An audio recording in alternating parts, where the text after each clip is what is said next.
কারণেই দেয়া আছে। মানে ধরুন যে কোনো কোম্পানি সবাই কিছু না কিছু চিট করে গেছে, একদম।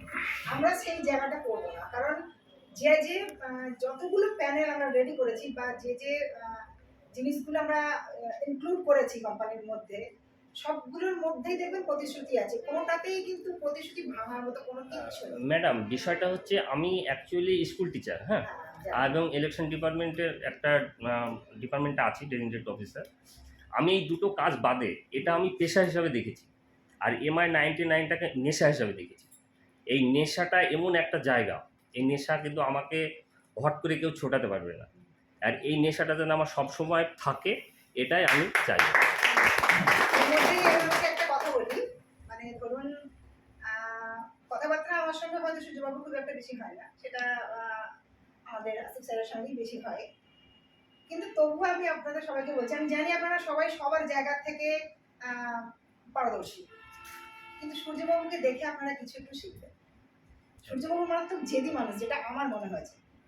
যখন সূর্যবাবুর মনে কিছু একটা হয়, উনি সারাদিন আমাদের সঙ্গে সমস্ত যোগাযোগটা বন্ধ করে দেন। এটা আমি বলছি সত্যি কি মিথ্যা এটা জানি, কিন্তু উনি ওনার কাজে অটল। সারাদিন পর আমি সেই দিনে দেখি, যেদিন ওনার মনে দুঃখ হয় বা রাগ হয় বা যাই হোক না কেন, ছোটখাটো যে কোনো বিষয় নিয়ে ওনার মনের মধ্যে যাই সমস্যা থাকুক না কেন, সেদিন সব থেকে বেশি আমাদের জয়েনিং দেয়। এটা থেকে আপনারা শিখুন।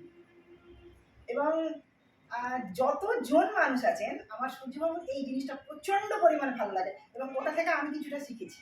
আমিও প্রচন্ড জেদি, তা নাহলে আজকে এই জায়গায় আমি দাঁড়াতে পারতাম না। কারণ প্রচন্ডভাবে মানুষ আমাদের পিছনে লেগেছে, অনেক মানুষ লেগেছে। আজকে আমি আসিফ স্যার যে জায়গায় দাঁড়িয়ে আছি, এই জায়গায় দাঁড়ানোর কথা নয়, দাঁড়ানোর কথা নয়। MI-99-এর পিছনে এইভাবে মানুষ লেগেছিল, যেভাবে হয়তো বা কোনো কারণবশতই আর এগিয়ে নিয়ে যাওয়াটা সম্ভব ছিল না।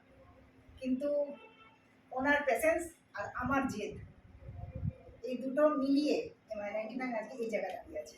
এবং এখনো পর্যন্ত মানুষ চেষ্টা করেই চলেছে যে আমাদেরকে ভাঙবে। ব্যাপারটা হচ্ছে আমি তো একা না, সহজে ভেঙে ফেলবে। আমরা তো সবাই আছি না, ওদের ভাঙাটা তো সহজ নয়। এবং সব থেকে বড় কথা, আমি একটা কথা বলবো, সত্যি কথা, সূর্যর হাত ধরে আমি এসেছি, সঙ্গীতাকে আমি নিয়ে এসেছি এখানে। হ্যাঁ, কিন্তু সঙ্গীতাকে দেখে মানে আমি কাজ বন্ধ করে দিয়েছিলাম। এখন যে তার বিশ্বাস দেখছি যে সঙ্গীতাকে কিন্তু আমি নিয়ে এসেছি এখানে। হ্যাঁ, কিন্তু দেখছি সঙ্গীতা কাজ করছে, তখন আমি করিনি।